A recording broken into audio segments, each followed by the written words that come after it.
یعنی لٹرلی حال یہ ہوتا ہے کہ 15-15 سال سے لوگ 20-20 سال سے لوگ بند ہیں, مقدمے نہیں چل رہے.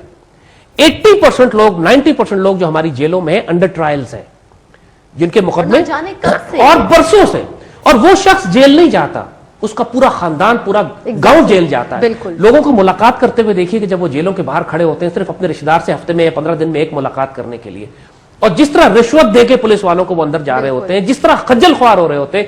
اور اگر فار ایگزامپل اس پرزنر کو میاں والی بھیج دیا ہے, یا اس پرزنر کو آپ نے ہری پور کی جیل میں ڈال دیا اور اس کے رشتہ دار کراچی رہتے ہیں, اب وہ بیچارے 6-6 مہینے کے بعد کراچی سے آتے ہیں ایک 15 منٹ کی ملاقات کرنے کے لیے, اس کے بعد واپس ذلیل و رسوا ہو جاتا ہے انسان. ہماری جیلوں میں جو حشر نشر ہو رہا ہے صرف اس لیے ہے کہ ان کے مقدمات عدالت میں پیش ہی نہیں ہوتے.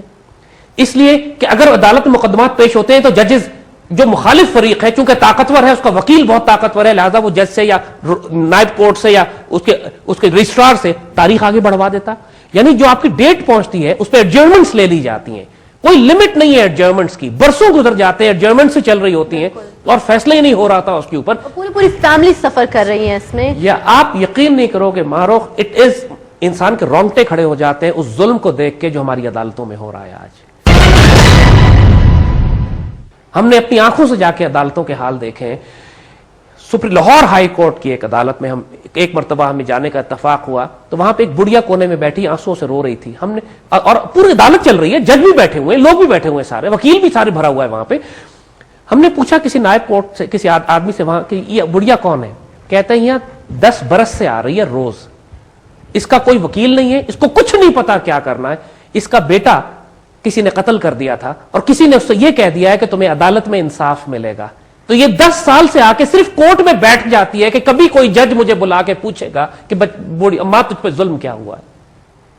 ہم اس کو دیکھ کے رونے لگے. Can you believe this? یہ لاہور ہائی کورٹ کا حال سنا رہا ہوں میں آپ کو, اور ہزاروں وکیل وہاں موجود ہیں. کسی نے اس کا کیس لے کے فائل کر کے آگے نہیں جمع کرایا ہوا کہ اگر لیگل پروسیجر ہی فالو کرنا ہے تو کر دو. سب کو پتا ہے کہ 10 سال سے بڑھیا ہمارے سسٹم کی, یہ ہمارے سسٹم کی ایک مثال ہے, صرف ایک مثال ہے یہ. اور سارے ججز بیٹھتے ہیں, فل بینچ بیٹھتا ہے, پورا کورس, پورے عدالتوں کے فیصلے ہوتے ہیں سب کچھ. اور بڑھیا سب کو پتا ہے کہ بڑھیا آتی ہے, کوئی اس کو روکتا نہیں ہے, کوئی ٹوکتا نہیں ہے, سب کو پتا آتی ہے. صبح 8 بجے 2 بجے جج کا ٹائم ختم ہوتا ہے, اٹھ کے چلی جاتی ہے اور پھر اگلے دن آ کے بیٹھ جاتی ہے, صرف اپنے بیٹے کے قتل کا وہ انصاف مانگ رہی ہے. یہاں پر 10-10 سال 14-14 سال لوگ جیل کاٹ کے بری ہو جاتے ہیں قتل کے مقدمات میں. یعنی اگر وہ سزا بھی ہو جاتی ہے اس کو تو وہ اتنی بڑی سزا نہ ہوتی جتنا وہ صرف انڈر ٹرائل ہوتے ہیں. کچھ نہیں ہے, ظلم کی حد کراس ہے یہ جوڈیشل سسٹم, جس کے اندر. اور پھر جو ایک غیر معمولی بات آپ کو بتائیں, برنارڈ لوئس ایک بہت بڑا اورینٹلسٹ ہے, ایک ویسٹرن رائٹر جس نے آج کل دنیا میں اسلام کے اوپر بڑا مطالعہ کیا اور اسلام اور مشرق اور مغرب کے آپس میں تقابلی جائزہ بڑا گہرا کرتا ہے. برنارڈ لوئس لکھتا ہے کہ جو ویسٹرن سویلائزیشن نے, جو اس پورے نظام نے دنیا میں اپنے آپ کو قائم کیا ہے, وہ 2 پروفیشنل انسٹیٹیوشنز کی وجہ سے کیا ہے, جس کو خاص طور پر کفر نے, مغرب نے ڈیولپ کیا ہے. ایک جرنلسٹ ہے, دوسرا لائر ہے. اور یہ 2 فنڈامنٹل پلرز ہیں اس پورے ویسٹرن سسٹم کو اسٹیبلش کرنے کے لیے. جرنلسٹ کے ذریعے یہ ڈس انفارمیشن اور جھوٹ پھیلاتے ہیں میڈیا کے ذریعے, لائر کے ذریعے اپنے قوانین کو اتنا کمپلیکس کر کے بنا کے رکھتے ہیں. یہ اس قدر یہ ایک نظام بنا دیتے ہیں اپنا کفر کا. اس میں بینکنگ سسٹم بھی ہوتا ہے, بینکنگ لاز بھی ہوتے ہیں, اس میں پروفیشنل, اس کے کرمنل لاز بھی ہوتے ہیں, اس میں سول لاز بھی ہوتے ہیں, اس میں لیٹیگیشن پروسیجر بھی ہوتے ہیں, اس میں وکیل کو بھی کھڑا کیا جاتا ہے. لہذا اور آپ پریکٹیکلی پاکستان میں حال یہی ہے کہ لوگ پھانسیاں چڑھ جاتے ہیں اس لیے کہ ان کے پاس پیسے نہیں ہوتے کہ اچھا وکیل کر سکے. اور بڑے بڑے ڈاکو, قاتل, بڑے بڑے وڈیرے, بڑے بڑے نواب, بڑے بڑے امیر کروڑپتی لوگ بیسیوں قتل کر کے بچ کے اس لیے نکل جاتے ہیں کہ ان کا وکیل تگڑا ہوتا ہے. Exactly. What kind of system is this? مذاق بن چکا ہے یہاں پر کہ 10 لاکھ کا وکیل کرنے کے بجائے 5 لاکھ میں جج کر لو. Actually there is no system. There is no system. جو گلا سڑا نظام 1860 میں انگریز بنا کر گیا تھا, انگریز خود تھا تو کسی حد تک اس نظام کو چلاتا تھا چونکہ اس کی اپنی حکومت تھی. جب وہ اپنے جانے کے بعد اپنے براؤن صاحب کو اور پریکٹیکلی 3rd ریٹ اپنے غلاموں کے حوالے یہ سسٹم کر کے گیا. لٹرلی آپ کسی بھی کچہری میں چلے جائیں, کسی بھی سیشن کورٹ میں چلے جائیں, آپ ایک فائل نہیں نکلوا سکتے جب تک رشوت نہ دیں. بالکل. آپ ایک ڈاکومنٹ سٹیمپ نہیں کرا سکتے جب تک آپ 10 لوگوں کو رشوتیں کھلاتے ہوئے نہ گزریں. یہ چھوٹی مثال ہے, یہ چھوٹی بات. آپ ڈیٹ نہیں لگوا سکتے اپنے کسی مقدمے کی جب تک کہ نائب کورٹ کو یا نائب قاضی کو پیسے نہ کھلائیں. اور پھر ججوں کا کیا کہنا, یعنی یہاں پر کنٹمپٹ آف کورٹ، اللہ رسول کی شان میں گستاخی ہو سکتی ہے، ججوں کی شان میں آپ کچھ نہیں کہہ سکتے.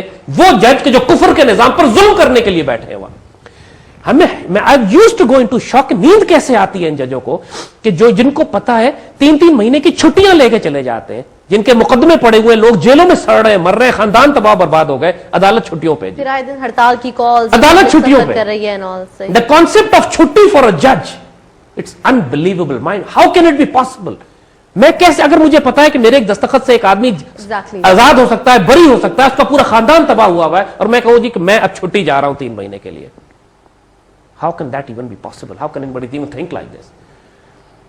اور یہ ہمارے ملک میں نارمل روٹین سٹف ہے. اس ظلم کے نظام یہ نہیں چل سکتا. یہ امت نہ پاکستان کا بوجھ اٹھا سکتا ہے. ہم نے خود دیکھ لیا نا پاکستان. اب جو مرضی آپ چیف جسٹس لگا دیں، جتنا ایماندار شخص آپ اپوائنٹ کر دیں، بالکل دا سسٹم از دس. ایک آدمی پکڑا جاتا ہے، پولیس اس پہ جعلی FIR کاٹتی ہے، اس کے بعد اس کو جیل میں بند کر دیا جاتا ہے، پھر اس کے بعد اس کو مجسٹریٹ کے آگے یا سیشن کورٹ میں پیش کیا جاتا ہے، پھر اس کے بعد جھوٹی گواہیاں پیش کی جاتی ہیں، ٹوٹل جھوٹ، ایک پورا فراڈ اور رشوت کا معاملہ ہوتا ہے. کئی برس اس کو رگڑا دیا جاتا ہے جیلوں میں، صرف پروفیشنل جیلسی، سیاسی دشمنی کی بنیاد پر. اس کے بعد اگر وہ کوئی شخص واقعتاً بے گناہ بھی اگر ہے تو صرف اس کو اپنی بے گناہی ثابت کرتے برسوں گزر جاتے ہیں، اپنی جیب سے لاکھوں خرچ کرتا ہے چاہے کوئی. اور چور، قاتل، ڈاکو، اللہ تعالیٰ قرآن میں فرماتے ہیں کہ قصاص میں تمہاری زندگی ہے. قاتل کو اگر تم قتل نہیں کرو گے یا اس کی دیت، قیمت، اس سے خون کی وصول نہیں کرو گے تو معاشرے میں فساد پھیل جائے گا. اور اگر معاشرے میں تم نے یہ رکھا ہوا ہے معاملہ کہ امیر اور طاقتور لوگ معاف کر دی جائیں، غریب، مسکین، یتیم اور بیوہ کو سزا لگائی جائے، تو پھر وہ معاشرہ چلنے والا نہیں ہوتا.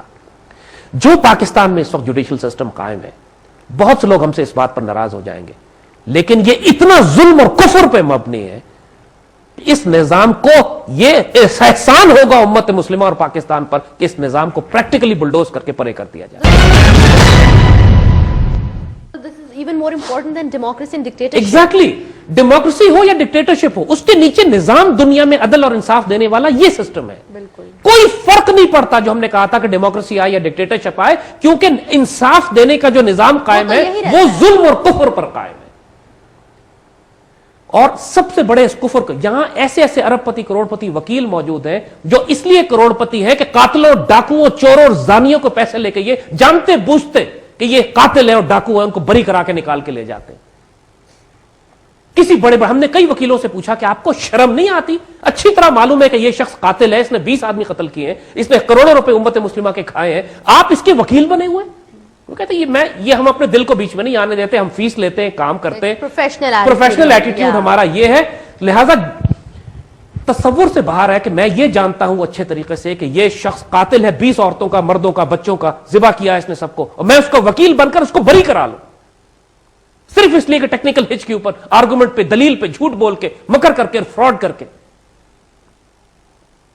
ان للہ و انا، کیا یہ نظام کسی طرح بھی انسانیت کے قریب بھی ہو سکتا ہے، لیٹ الون شریعت؟ Not at all. اور this is the system that we have today in Pakistan. کوئی بیسس ہی نہیں ہے.